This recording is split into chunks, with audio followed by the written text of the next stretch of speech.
Assalamualaikum warahmatullahi wabarakatuh.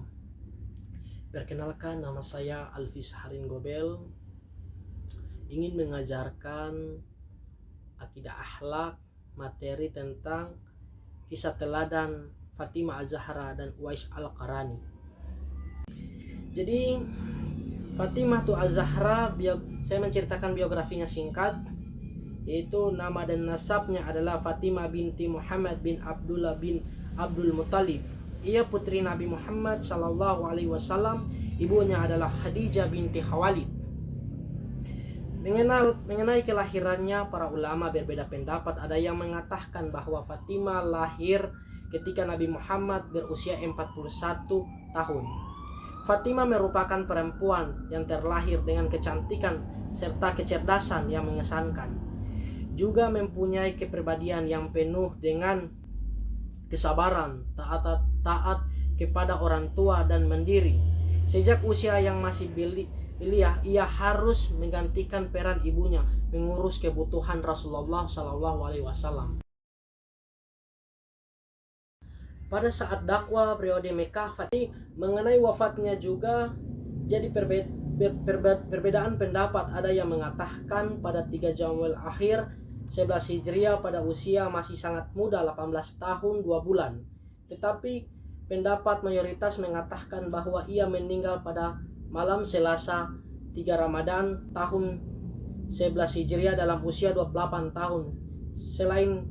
Setelah sakit keras selama 40 malam, merasa ajal sudah dekat, ia membersihkan diri memakai wangi-wangian dibentuk oleh iparnya, yaitu Asma bin Abi Thalib. Ia meninggal dengan satu pesan bahwa Ali bin Abi Thalib yang boleh menyentuh tubuhnya. Untuk itu yang memandikan, mengkafani Fatimah sewaktu meninggal dunia adalah Ali bin Abi Thalib, dan Ali pula yang menguburkan bersama Hasan dan Husain pada tengah malam dan dimakamkan pemakaman Al-Baqi. Ya, dua keutamaan Fatimah Az-Zahra. Jadi keutamaan Fatimah Az-Zahra, Rasulullah Shallallahu Alaihi Wasallam bersabda, Fatimah adalah sebagian daripadaku. Barang siapa ragu terhadapnya berarti ragu terhadapku, dan barang siapa membohongi adalah membohongiku. Riwayat Bukhari. Rasulullah Shallallahu Alaihi Wasallam bersabda kepada Fatimah, tidakkah engkau senang jika engkau menjadi penghulu bagi wanita seluruh alam? Riwayat Bukhari.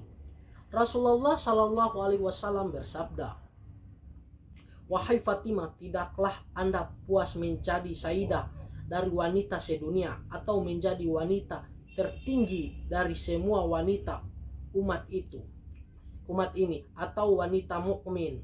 Bukhari Muslim. Rasulullah Shallallahu Alaihi Wasallam bersabda, tokoh penghuni surga adalah Khadijah binti Khawalid, Fatimah binti Muhammad, Maryam binti Imran, dan Aisyah binti Mazahim istri Fir'aun. Riwayat Bukhari, riwayat Ahmad.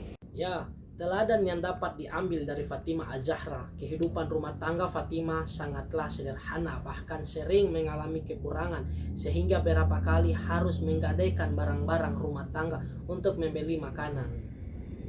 Satu saat, kerudung Fatimah pernah digadaikan kepada orang Yahudi Madinah untuk memenuhi kebutuhan rumah tangga mereka.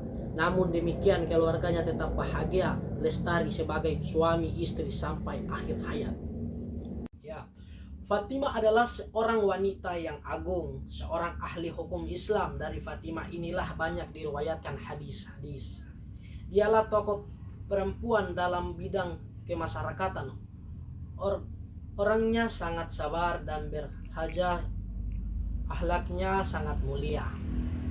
Fatimah Az-Zahra adalah seorang wanita yang selalu mendukung perjuangan ayah dan suaminya. Walaupun anak seorang yang sangat disegani, namun Fatimah tidak pernah sombong. Ia adalah seorang istri yang sangat sederhana hidupnya tanpa banyak menuntut pada suaminya. Uwais Al-Qarani. Biografi singkat. Uwais Al-Qarani adalah pendukung Yaman, daerah Qaran, dari kabilah Murad. Hidup sebagai anak yatim. membuatnya sangat mencintai dan berbakti kepada ibunya. Uwais Al-Qarani pernah menghadap penyakit kusta, lalu berdoa kepada Allah Subhanahu wa taala sehingga diberikan kesembuhan. Tetapi masih ada berkas sebesar dirham di kedua lengannya. Menurut keterangan Nabi Muhammad SAW pernah menyampaikan bahwa Uwais Al-Qarani adalah pemimpin para tabi'in. Suatu ketika Nabi Muhammad SAW berkata kepada Umar bin Khattab, jika kamu bisa meminta kepadanya untuk memohonkan ampun kepada Allah Subhanahu wa taala untukmu, maka lakukanlah. Teladan yang dapat diambil dari Uwais Al-Qarani. Uwais Al-Qarani sosok pribadi yang sangat sederhana. Hidupnya tidak bergelimang dengan harta. Ujian hidupnya tidak dialami, diterima dan ikhlas, dan tetap tidak meninggalkan usaha serta kerja keras untuk keluar dari ujian itu. Termasuk ketika diuji penyakit kusta oleh Allah Subhanahu wa taala, Uwais Al-Qarani juga figur yang sangat hormat dan taat kepada ibunya. Sebagian hidupnya digunakan untuk merawat dan mendampingi ibu yang sangat disayangi. Walaupun ia mendapatkan perhatian sangat menguasa waktu itu Umar bin Khattab, tetapi Uwais Al-Qarani tidak memanfaatkan fasilitas dan kesempatan tersebut untuk bersenang-senang. Justru Uwais Al-Qarani tidak mau diperlakukan istimewa, justru dia sebaliknya, dia ingin diperlakukan sesama dengan rakyat yang lain. Sekian dan terima kasih. Wallahu muwaffiq ila aqwamit thoriq. Wassalamualaikum warahmatullahi wabarakatuh.